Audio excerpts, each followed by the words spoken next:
大家好啊，我是台湾百合正义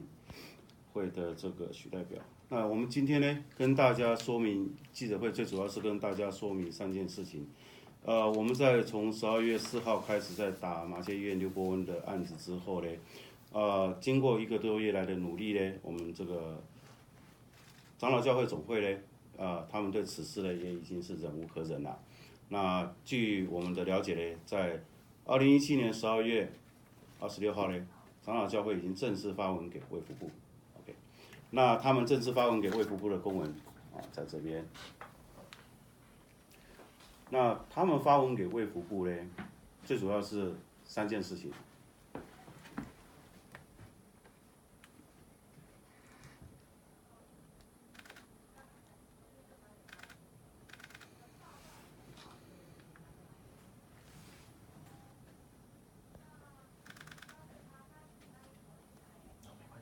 好，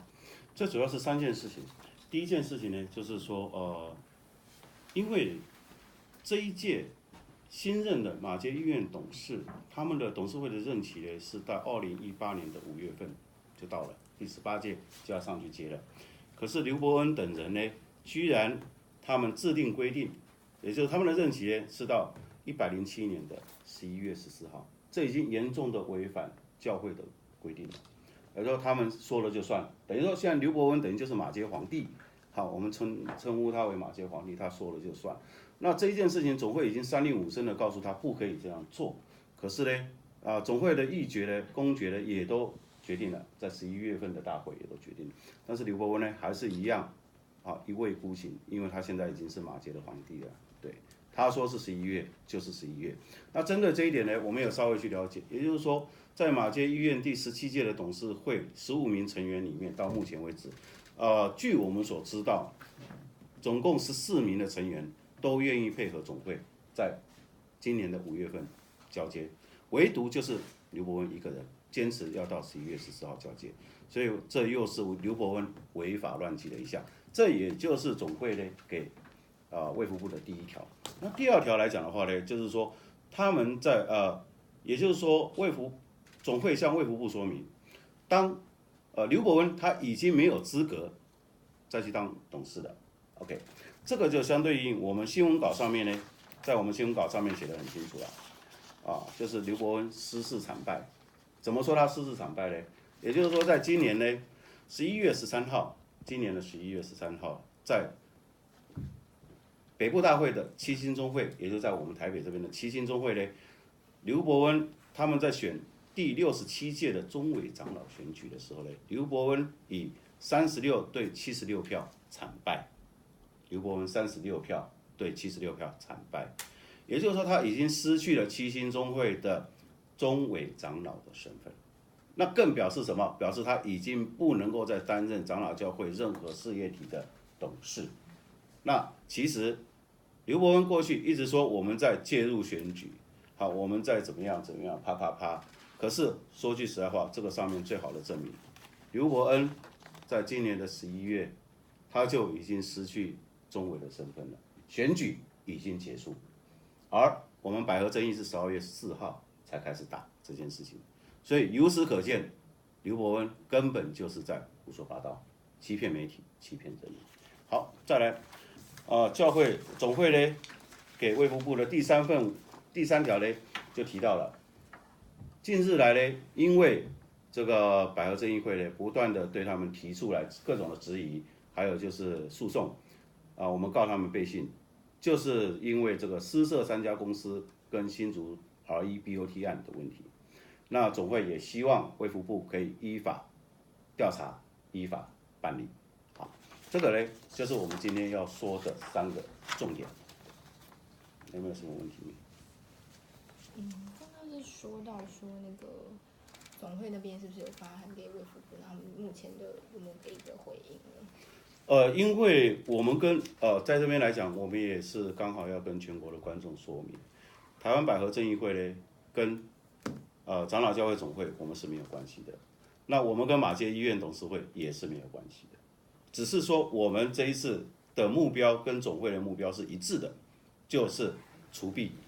打击贪腐、打击贪污。所以我们实在没有办法代替总会来回答这个问题啊，我们也不知道总会他们要怎么后续处理，只是我们现在很确定，就是总会在